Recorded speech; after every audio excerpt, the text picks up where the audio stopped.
আসসালামু আলাইকুম। আমার আশেপাশে দেখতেছেন ভাসমান সবজি বাগান। আমরা কালিয়া করে গাজীপুরে আছি। তো এই ভাসমান সবজি বাগানে কিভাবে কৃষক সেট আপ করলেন এবং এইখানে কিভাবে লাউ গাছ রোপণ করলেন এই বিষয়ে আজকে জানবো। উনি কিন্তু পুরো বছরব্যাপী বিভিন্ন রকম ফসল অর্থাৎ মাচায় ফসল চাষ করেন।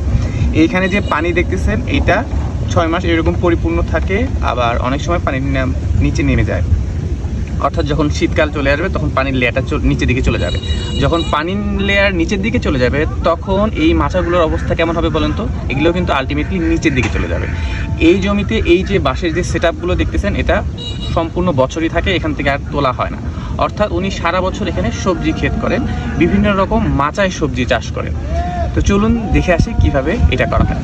এই যে মাচাটা দেখতেছেন, তো এই মাচার এই যে উপরে বাঁশ, এটার নিচেও কিন্তু বাঁশ দেওয়া আছে এরকম চারপাশে। তার উপর হচ্ছে এইরকম নেট, ছোট ঘরের নেট দেওয়া আছে। এরপর সবসময় তার উপর কচুরি পানাগুলোকে স্তূপ করা হয়। এইরকম স্তূপ করে করে প্রায় 1 হাতের মতো এখানে গভীরতা কস্তুরি আছে, এবং এই কস্তুরিগুলো কিন্তু এখানে ভাসতেছে, ভাসমান অবস্থায় আছে। যখন পানির লেয়ারটা নিচে নেমে যাবে, যখন পানি কমে যাবে, তখন এই কস্তুরিগুলো সহ বাঁশের ওই লেয়ারটাকেও কিন্তু নিচের দিকে নামিয়ে দেওয়া হবে। এইখানে কিন্তু কোনো রকম মাটি ব্যবহার করা হয় নাই।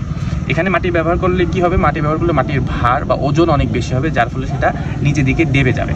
এখন কথা হচ্ছে যে এই যে আমাদের যে গাছগুলোকে এখানে রোপণ করা হয়েছে, এইটা একবারে সেট আপ তৈরি করার পর গাছের চারাগুলোকে রোপণ করা হয়। এমত অবস্থায় এখন কিন্তু জাস্ট খালি রাসায়নিক সার অ্যাপ্লাই করা হয়। এখানে কিন্তু নতুন করে আর কোনো কচুরি দেওয়া পসিবল না। এখন যদি আপনি নতুন করে কোনো কচুরি বা অন্য কোনো মাটি কোনো কারণে দিয়ে থাকেন, তাহলে এই গাছের গোড়াগুলো কিন্তু নিচে নেমে যাবে। তো কৃষক ভাই এখানে উনি অভিজ্ঞ অনেক দিনের, 5 বছর ধরে এখানে এই চাষাবাদটা করতেছেন। আমাদের খুবই ইচ্ছা যে গাজীপুর অঞ্চলে প্রচুর পরিমাণ জলাবদ্ধ অঞ্চল আছে এবং সবগুলোতেই যেন ভাসমান এই শাকসবজি থেকে শুরু করে এই যে জাংলায় বিভিন্ন রকম ফসল উৎপাদন, এটা যেন সম্প্রসারিত হয়। এবং সেক্ষেত্রে ওনার অভিজ্ঞতাকে কাজে লাগিয়ে অন্যান্য কৃষকদেরকে প্রশিক্ষণ দেওয়ার আমরা ব্যবস্থা করব। মাচায় সবজি চাষের এই যে উৎপাদিত ফসল, এখানে যেরকম লাউ, শসা এবং বিভিন্ন রকম শাকসবজি হিসেবে লাল শাক বপন করা হয়েছে, সাথে কিন্তু এই যে বরবটি চাষাবাদেরও চেষ্টা করা হচ্ছে এই জায়গাতে। তো এখানে আমরা দেখলাম যে বরবটি খুব সুন্দর হয়েছে এবং মাচাতে এটা ছড়া যাবে। এই ভাসমান সবজি ক্ষেতের ক্ষেত্রে মূল প্রবলেম যেটা হচ্ছে যে কোনো ধরনের ম্যানেজমেন্ট প্র্যাকটিস গ্রহণ করেন, সেটা আপনি যদি কীটনাশক দেন, সার দেন বা ফসল সংগ্রহ করেন, সেক্ষেত্রে সবসময় আপনার নৌকা ব্যবহার করতে হবে। যেহেতু বরবটির কথা বলতেছিলাম, যে প্রত্যেকটা বরবটি কিন্তু এই যে নৌকা থেকেই সংগ্রহ করে তারপরে কিন্তু এটা বাইরে বিক্রি করতে হবে। এবং অফ সিজনে যে সময় অন্যান্য অঞ্চলে আপনার শাকসবজি চাষ কম হয়, বিশেষত পানির কারণে, সেখানে যদি ভাসমান অবস্থায় করা হয় তাহলে এটা বাজারে কিন্তু ভালো দাম পাওয়া যাবে। আমরা দেখতেছি গাছের প্রত্যেকটাই মোটামুটি ভালো হয়েছে।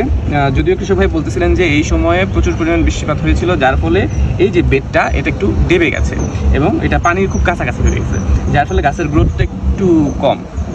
আদারওয়াইজ এইখানে আপনার যদি বৃষ্টিপাতের পরিমাণ খুব বেশি না হইতো, গাছগুলো আরও বেশি সতেজ হইতো এবং এতদিনে ফসলের পরিমাণও কিন্তু বাড়তো। এখানে আপনাদের একটা দেখার বিষয় আছে যে আপনারা হয়তো অনেক সময় জানতে চাবেন যে চারাগুলো কীভাবে করা হয়।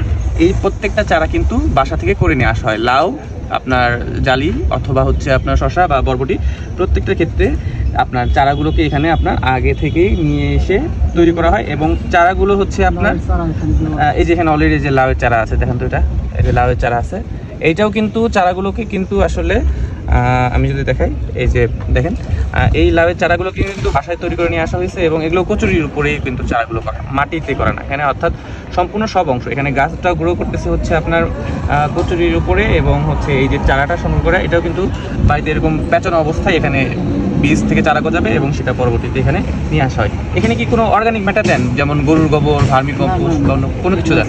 একদম সম্পূর্ণ এটার উপর। আর হলো রাসায়নিক সার দেন, রাসায়নিক সার এটাই।